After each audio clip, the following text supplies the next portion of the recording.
I sat quietly in the last row, my hands folded in my lap as my family clapped for Sienna like she'd won a war. No one looked my way, not even my mother.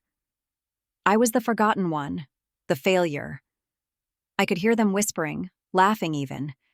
They didn't know what I'd become, what I'd done. Then Colonel Briggs walked in, confident, composed, until he saw me.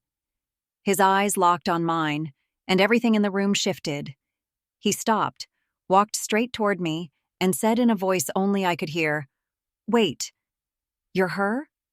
The room froze. So did I. Before we begin, don't forget to hit that subscribe button and turn on the bell icon so you never miss a story that hits where it hurts and heals where it matters. If you've ever been underestimated, overlooked, or made to feel invisible, this one's for you. Like, share, and drop a comment if you've ever had to prove your worth in silence. Let's grow together, one story at a time. Growing up, I learned early how to disappear. Not physically, but emotionally. Quiet, small, unseen. In a house where voices were loud and attention was currency, I didn't stand a chance. My sister Sienna was born with a spotlight. She cried louder, walked earlier, smiled wider. Dad loved that. He said she had presence. Me? I liked books. Silence. I liked understanding things deeply, even if I never said them out loud. But in my family, if it didn't sparkle or shout, it didn't matter. I remember winning first place in a science fair when I was 12. I built a motion sensor out of spare parts and wrote my own code. I was proud. I brought home the trophy, held it out, waiting for a word. Anything. Dad glanced at it and said, "That's cute, but it's not like you ran a marathon." A week later, Sienna came home with a participation ribbon from track and field. Dad hung it on the fridge. That's how it always was. In school, I excelled quietly. Top of my class. Teachers loved me. I got full scholarships offered from 3 universities. But when I got accepted into Atlantic Tech, one of the best engineering colleges in the country, Dad told people they probably just needed to meet a diversity quota. He said it so casually, like it was a compliment. Mom never corrected him. I tried to pretend it didn't sting. I tried to believe that someday, if I just worked hard enough, they'd see me. That maybe if I became someone impressive enough, they'd stop calling me the other daughter. But something inside me knew. It wasn't about what I achieved. It was about who they wanted me to be. And I didn't fit. When I left for college, I thought I was finally free. Free to breathe. Free to become something real. And I did. For a while. But then came the fight. It started as a simple phone call. Dad had questions. He didn't like the internship I accepted, said it sounded sketchy and beneath someone in our family. I tried to explain it was a cybersecurity startup run by ex-military strategists. It was cutting edge, exciting, a huge opportunity. But he didn't want to hear it. He shouted over me, said I was throwing away my future, called me irresponsible and naive. I don't even remember what I said back, only that it ended with me saying, "I'm not living for your approval anymore." That was the last conversation we had for a long time. A few weeks later, I officially withdrew from college. I didn't tell them. I packed my things, took the job offer, and vanished. That's when the rumors started. I heard them through mutual friends, through whispers, through social media posts that never mentioned my name but were clearly about me. Dropped out of school, living off odd jobs, wasted potential, drifting. To them, I had failed. Another statistic, another girl who could have been something. I let them believe it. I didn't fight the stories. I didn't argue. I didn't defend myself, because I had a plan. A plan that didn't need their applause, their approval, or their understanding. I stayed silent, even as the family dinners continued without me. Even when Sienna posted photos in uniform, proudly smiling with my parents by her side, with captions like, "The real pride of the Moore family." I didn't react when relatives stopped calling, when old friends stopped checking in, when I became invisible to the very people who once claimed to know me best. But behind the scenes, I was building, learning, training, and slowly becoming someone they'd never expect. I just never told anyone, because part of me wanted it to be a surprise, and part of me just didn't care if they ever found out. Until today. Sienna was everything I wasn't, and that's exactly how my family liked it. She filled every room with her voice, her laughter, her confidence. She knew how to say the right thing, how to hold a conversation that made people feel important, how to shine when the spotlight hit. Dad used to say, "Sienna knows how to lead." She was born for it. And I guess, in some ways, she was. While I was spending nights in front of screens, debugging systems, writing code that no one would ever see, Sienna was out giving speeches at school, leading debate teams, joining the cadet corps. Mom would buy her new outfits for every event. Dad would polish her shoes himself. I didn't mind. Not really. I stayed in the background, where it was quiet. But what people never saw, what my family refused to acknowledge, was how many times I helped build the stage she stood on. When Sienna applied for officer school, she came to me in a panic the night before the deadline. Her essay was a mess. She was stressed and angry, accusing the system of being unfair. I stayed up with her until 3 a.m., rewriting it with her, line by line.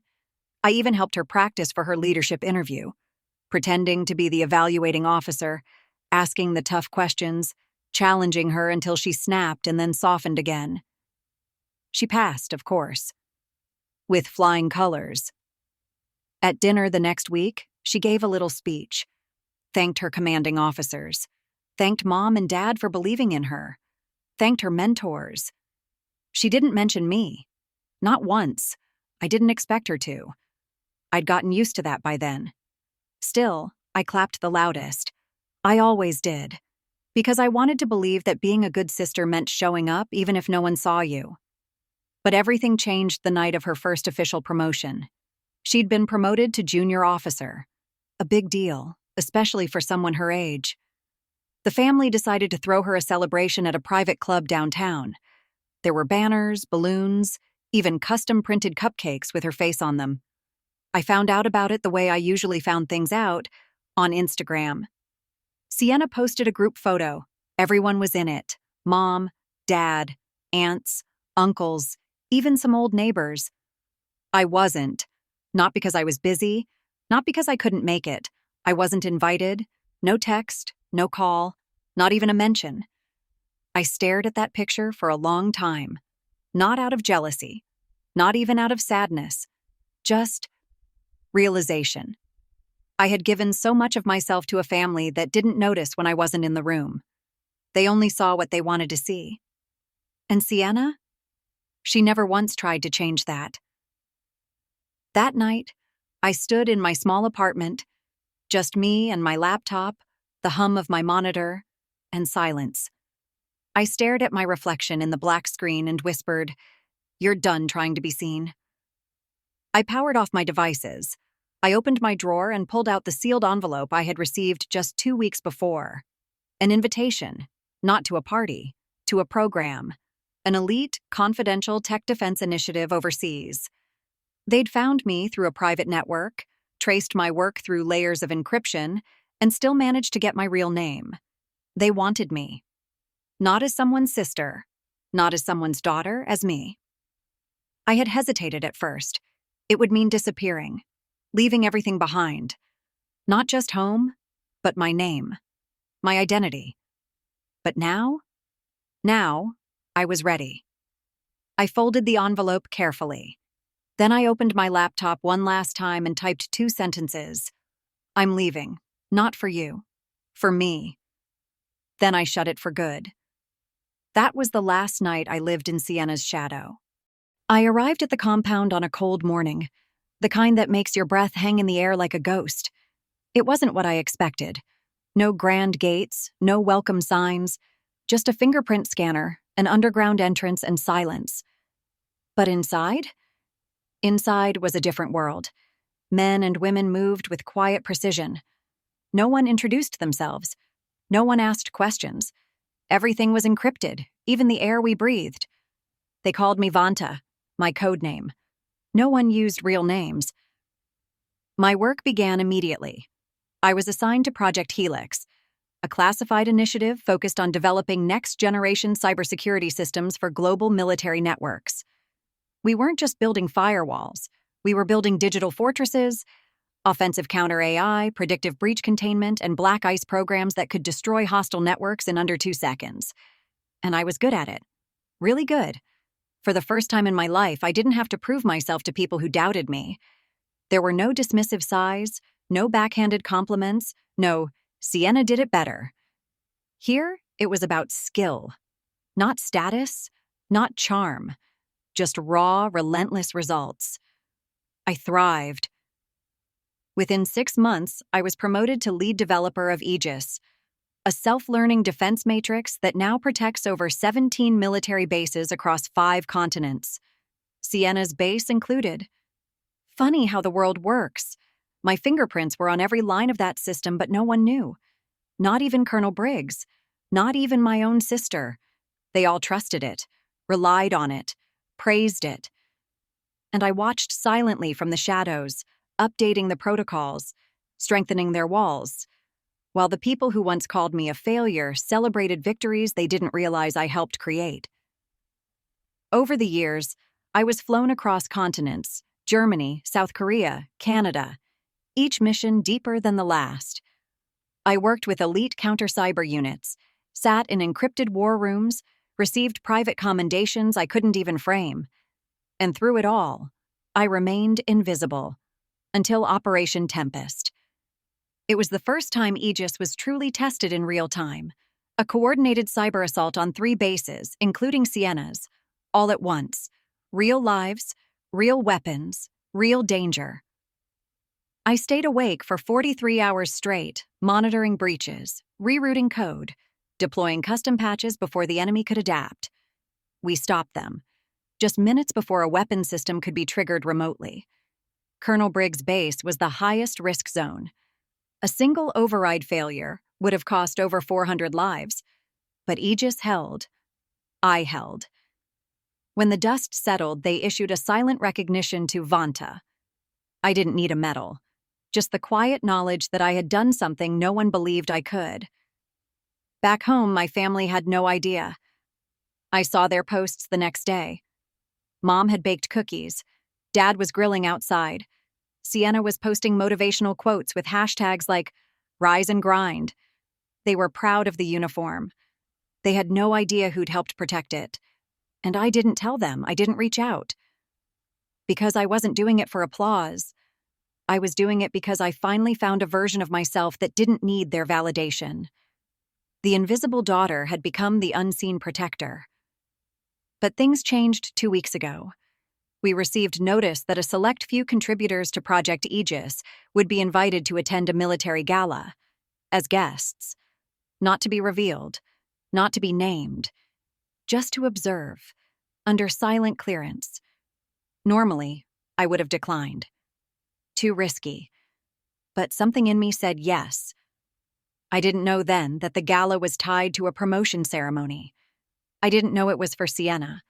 I just knew I needed to be there, not to prove anything, but to stand in the same room as the people who once forgot I existed, and see what it felt like to exist anyway. So I flew in. Quiet. Alone. No announcement. I sat in the back. Let them whisper. Let them point. They thought I was still drifting. Still lost. Still invisible. They had no idea. No one did, not even Sienna, not even Colonel Briggs. But that changed today. The moment his eyes locked on mine, the moment he stopped mid-step and said, "Wait, you're her?" That's when the world caught up, and everything changed. The applause roared as Sienna took the stage, her posture straight, her smile wide. She wore her new rank like a crown, shoulders squared, chin high. I sat in the back where I belonged. Or at least, where they thought I belonged. Dad, Charles, stood near the front, proudly pointing at her like he'd trained her himself. "That's my daughter," he said loudly to anyone who would listen. First more in the family to rise this fast. Military blood, born to lead. Mom, Vivian, stood next to him, soft-spoken and smiling. The kind of smile that hides 100 swallowed opinions. She clapped gently, glanced back once, caught sight of me, then quickly looked away. They saw me, but they didn't see me. I could hear them whispering. Isn't that the older one? Didn't she drop out? Thought she moved abroad, didn't know she was back. It was like being a rumor in my own life. Sienna soaked it in. Her speech was polished, full of confident pauses and patriotic flair. She thanked the base, thanked her team, thanked our parents, calling them her roots. When she finished, the applause came again, longer this time. And then, the room settled. Colonel Briggs stood. He took slow steps to the podium, his expression unreadable. But instead of speaking to the crowd, he looked straight at me. Amara Moore, he said, loud enough for everyone to hear. Heads turned, mouths parted. My heart didn't race. It slowed. Charles furrowed his brow. What's this about? He said under his breath. Sienna folded her arms and tilted her head, clearly annoyed. I stood up, quietly. Yes, I replied. Briggs gestured toward the side exit. May I speak with you? Privately? I hesitated just long enough for people to start whispering again. Then I walked down the aisle, past people who'd never once spoken to me, past Sienna's frozen smile, past my father's confused glare. When we reached the hallway, the door closed behind us. Silence. Briggs turned to face me fully. The man was a legend, decorated, feared, respected, and now completely humbled. Is it true? He asked. His voice was lower now, more personal. You're the architect behind Aegis Firewall? I didn't answer right away. I studied him, the way his shoulders squared, how his eyes didn't shift away even once. He wasn't doubting me. He was amazed. Yes, I said simply. His breath caught. He blinked, once, then shook his head slowly like he was seeing a ghost. I ran drills on your system, he said. I've never seen anything like it. We thought it was designed by a whole unit. You saved my people during Tempest. You saved us.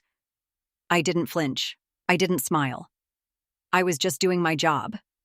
He looked down, then back at me. Why didn't you ever come forward?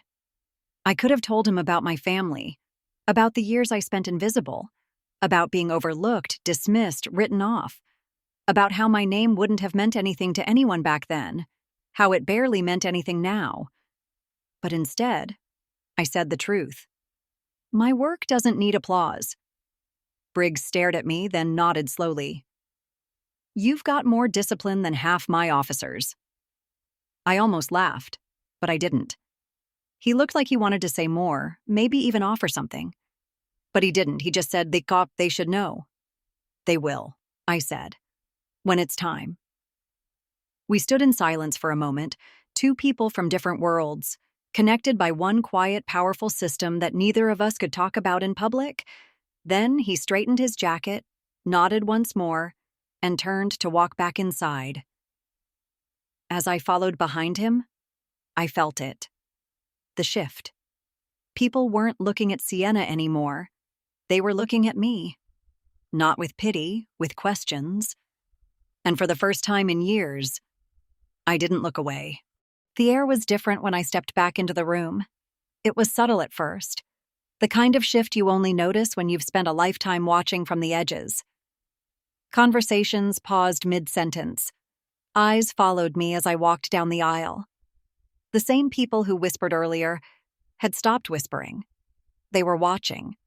Not with judgment, with uncertainty. And then came the first one. A man in a dark green uniform, silver bars on his shoulders. He approached me slowly, like someone approaching a storm they weren't sure would strike. "You're Vanta?" he asked in a hushed tone. I raised my eyebrows, just a little. I thought no one used real names here. He gave a quiet, breathless laugh. We ran drills on your system last fall. Thought it was written by an entire team of PhDs. I didn't respond. Because what was there to say? He just gave a slow, respectful nod and stepped aside.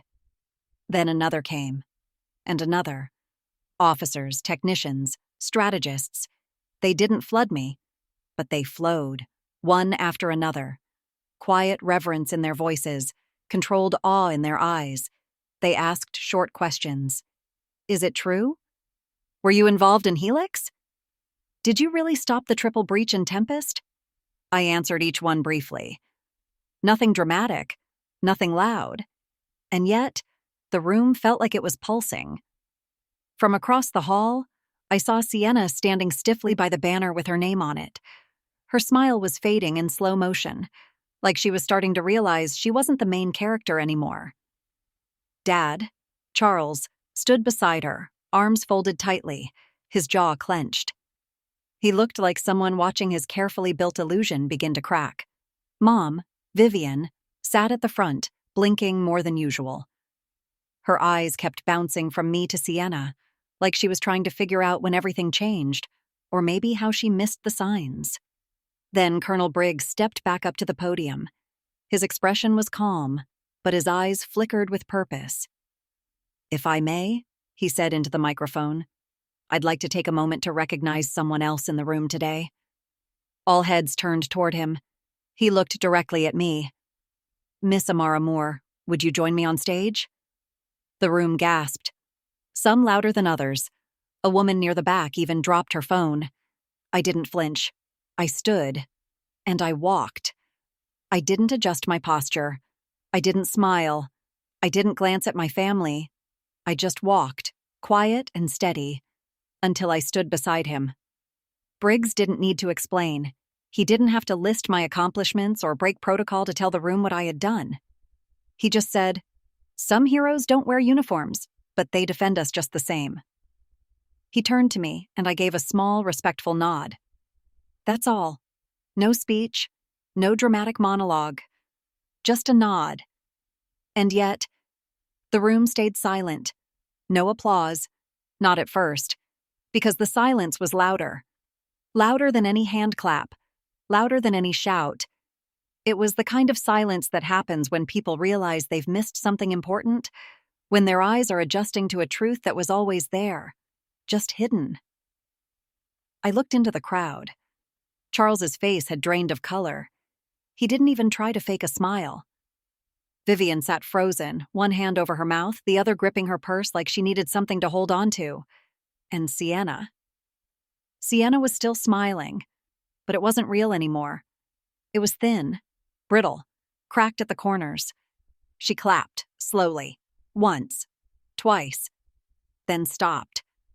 Not because she didn't know how to continue, but because she finally understood. The stage she once owned was no longer hers alone. The roles had shifted, and everyone felt it. The ceremony ended with the weight of silence still hanging in the air, the kind of silence that follows a truth too heavy to ignore. People slowly filed out of the hall, some congratulating Sienna, others sneaking glances at me. I didn't stay long. I wasn't there for applause. I never was. But I should have known Charles wouldn't let it end quietly. As soon as we stepped outside, I heard his voice, sharp and demanding. "Amara!" I turned around. He was storming toward me, jaw tight, eyes blazing. "Why didn't you tell us?" he growled. "All these years, this is what you've been doing? Why keep it a secret?" His voice echoed off the building walls, drawing a few stares. I didn't flinch. I didn't raise my voice. I didn't fight. I just looked at him and said softly, "Because you never asked." That stopped him. "You never listened, Dad," I continued. "You only heard what you wanted to believe. You decided I was a failure, and you never once gave me the space to show you otherwise." His mouth opened, but no words came out. He looked stunned, like someone realizing they misread a map and were now completely lost. Vivian approached, slowly, as if trying not to break the moment. She reached for my arm gently. "I'm sorry," she whispered. "I didn't know." I didn't see. I smiled, but it was small, worn, honest. I know, Mom, I said, stepping slightly back. I'm not angry, I'm just done waiting to be seen. She lowered her hand, eyes wet, and nodded like she finally understood something she should have known all along. But then came Sienna. She walked fast, heels clicking like bullets on the pavement, her eyes locked on me with a mix of panic and fury. Why now? She snapped. Why today? Why my ceremony? Why come here and steal my moment? Her voice cracked at the end, but she masked it with a sharp inhale. I looked at her, long and hard, not with anger, just truth. You didn't need help stealing mine, I said, voice calm. Her jaw clenched.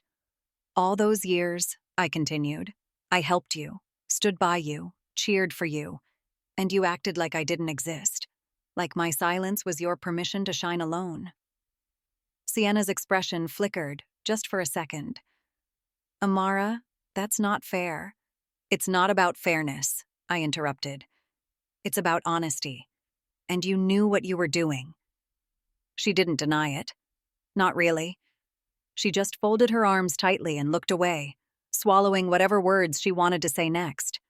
For once, there was no comeback. I stepped back, my hands tucked into my coat pockets, the cold breeze brushing across my face. I didn't come here to ruin anything, I said. I came to watch. I came to let you have your moment. But the truth has a way of showing up, whether we want it to or not. She didn't respond. She couldn't. And so I turned and walked away. Not angrily, not dramatically, just peacefully. Behind me, I heard no footsteps following, no one calling my name, just silence, the kind that follows when the masks finally fall. A week passed. No texts, no calls, no, we're proud of you. Not that I expected one. After the ceremony, I returned to my temporary apartment in the city, expecting everything to go quiet again. But quiet didn't come. Not this time. The next day, I received a formal letter, hand-delivered. It was an invitation. No rank, no name on the envelope. Just a seal I recognized immediately. The Department of Military Technology and Innovation. The gala. Not the public one. Not the one with press and awards for field performance. This one was different. Reserved. Private. For people whose names were whispered, not printed. For contributors like me. I almost didn't go. But something inside me, something that had been silent for years, told me I should. Not for them. For me. The gala was held in a glass hall overlooking the sea. Men and women in uniform stood in tidy clusters, quiet murmurs floating through the space. No flashy decorations, no loud music, just the soft hum of importance. And at the center of it all stood Colonel Briggs, speaking to a group of international delegates. The moment he saw me, he excused himself and walked over. Amara, he said warmly. This time, no confusion, just respect. I'm glad you came. He didn't ask how I was. He didn't comment on the ceremony. He simply offered his arm and said, "They're ready for you." We walked together toward the stage. No one knew what was about to happen. A few noticed me.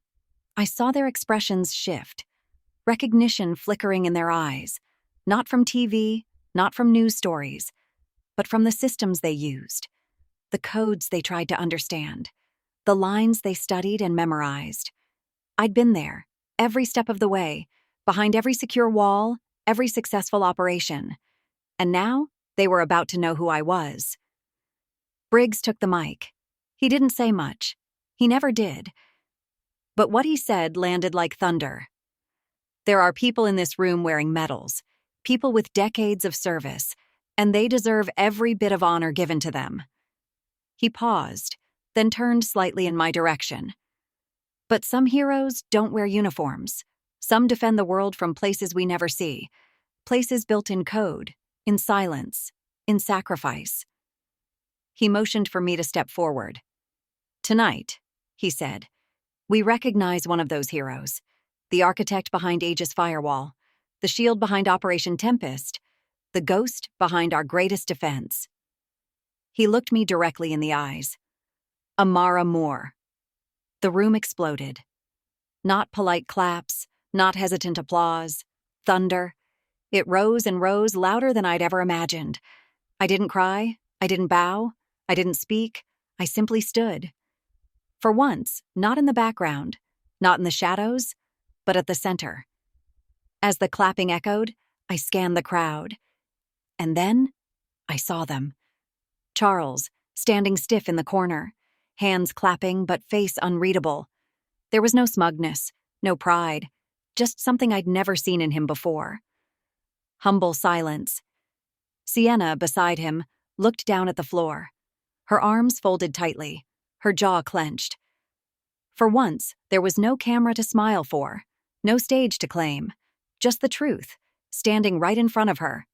And Vivian, front row, not hiding this time, not shrinking.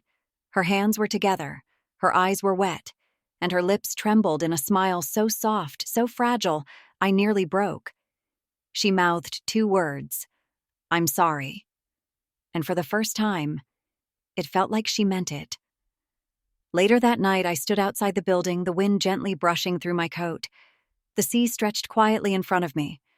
I didn't need anyone to follow me. I didn't need applause. Because tonight, the world had seen what I always knew I was capable of. And this time, there was no more hiding, no more whispering, no more pretending I didn't exist. I wasn't just the forgotten daughter. I wasn't the failure. I was the headline. If this story moved you, don't scroll just yet. Hit that like button, subscribe to the channel, and turn on notifications so you never miss the next powerful moment. Share this with someone who's ever been underestimated. You never know who needs to hear it. And tell us in the comments, have you ever had to rise in silence? Let's talk below.